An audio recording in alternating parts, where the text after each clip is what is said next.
Marimaritra iraisana ny tao anatin'ny fivorian'ny Conseil national de travail de l'emploi, zany hoe ny CNTE, io ny rafitra ara-dalàna mamolavola mandinika akakevitra akany fanjakana hevitra mikasika ny fampakarana karama ty amin'ny sehatra tsy miakina.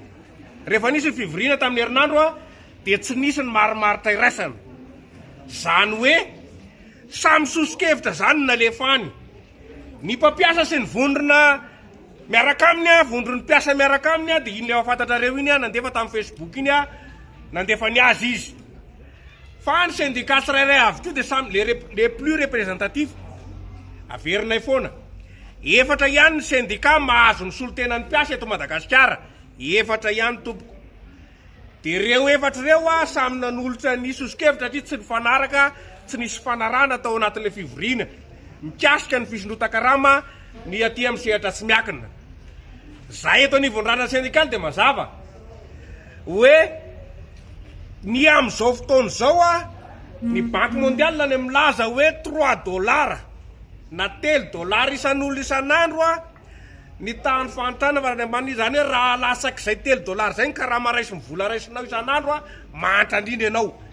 Zany hoe avadikitsika amin'ny kady tsotsotra ray volana $70. Raha $780 ny dolara ray dia manodidididina any amin'ny $5,700 eo zany ny vola tokony hiditra ao am-posinao ao. Raha vao latsak'izay ny miditra ao aminao zany isam-bolana dia mantra indrindra eran-tany ianao ozy Banque mondiale. Dia zay ny mahatonga ny ranana syndikaly hoe matona anao fanovantsika dia tokony zany mba tsy hisy mpiasa mahantra latsaky ny $3 zany ntsony eto Madagasikara, satria zay no nanaovana ny tolona teny amin'ny kanja ho an'ny fanovana. Raha manontany rehetra zany hoe raha oharina amin'ilay 720 sy 4,000 zay ny karama farany ambany amin'izao raha oharina amin'io zany ilay 5,700 dia ohatrinona no manodidina ny elanelany dia manodididina any amin'ny 5,30 isan-jato any zany ny fiakarana. Dia mety hiteny ny olona hoe ahoana no ny atakaranay an'izany ozy ny orinasa, dia ozy zay hoe tamin'ny fitondrana teo aloha tadiditsika tsara efa napakatra 5,20 isan-jato ny fanjakana teo aloha. Dikan'izany raha fanavaozana izao raha vao latsak'izay zany no alitaon'ny fitondrana fanavaozana amin'izao fotoana izao ho an'ny aty amin'ny sehatra tsy miakina dia mampime izy mihezan'ny olona hoe fa tsy nahavita ny oatra no ny teo aloha akoriny nefa hoe fanavaozana. Zay no mahatonga ny eto anivon'ny ranana syndikaly mampakapeo hoe raha ny teny zay hoe $10 tamin'ny voalohan'ny volana me dia ho an'ny fampitsinjovana dia ozy zay hoe satria efa tsy nisy ny fanarana teo amin'ny mpampiasa sy ny solotenany sy ny syndikan'ny mpiasa dia mitodika any amin'ny fanjakana zany tsika izao. Nareo fanjakana no manapaka an'io zany, tsy mahagaga zany. Efa nisy zany hoe fanjakana minany nofinofotsin'ny président dia miteny hoe miakatra 5,20 isan-jato. Fa amin'ity zany misy sosikevitra hoe tokony tsy hisy tsony ny mpiasa mantra indrindra araky ny famaritana tenen'ny Banque mondiale. Karama farany ambany zany farafaharatsiny 5,700. Zany hoe miandry zany tsika rovina filakevitry ministra ilaza fa miakatra 5,30 isan-jato ny karama ty amin'ny sehatra tsy miakina.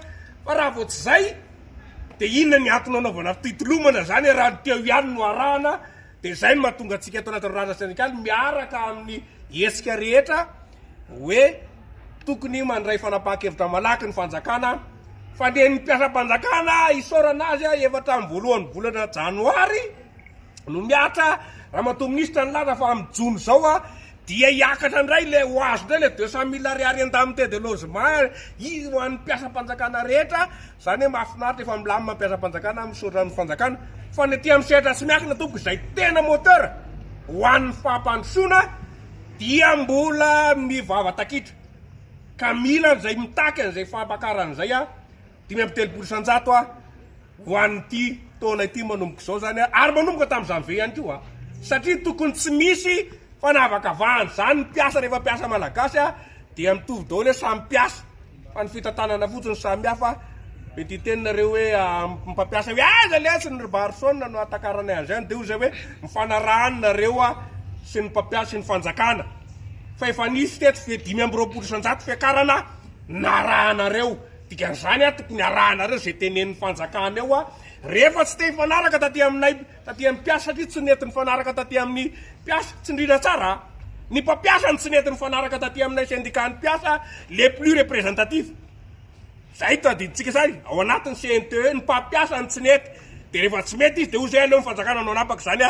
de miandritsika rovina ny fanjakana anao anaty conseil des ministres amoaka ny sanjatiny fa de manatenitsika fa dia tsy ho latsaky zay nataon'ny fitondrana teo aloha no ataon'ny fitondrana faonavozana satria zay le faonavozana tokony iotra lay nataony teo aloha nanao 5 ho an'ny sehatra tsy miakina tsika izany manatena 5 ilay syndicaliste anao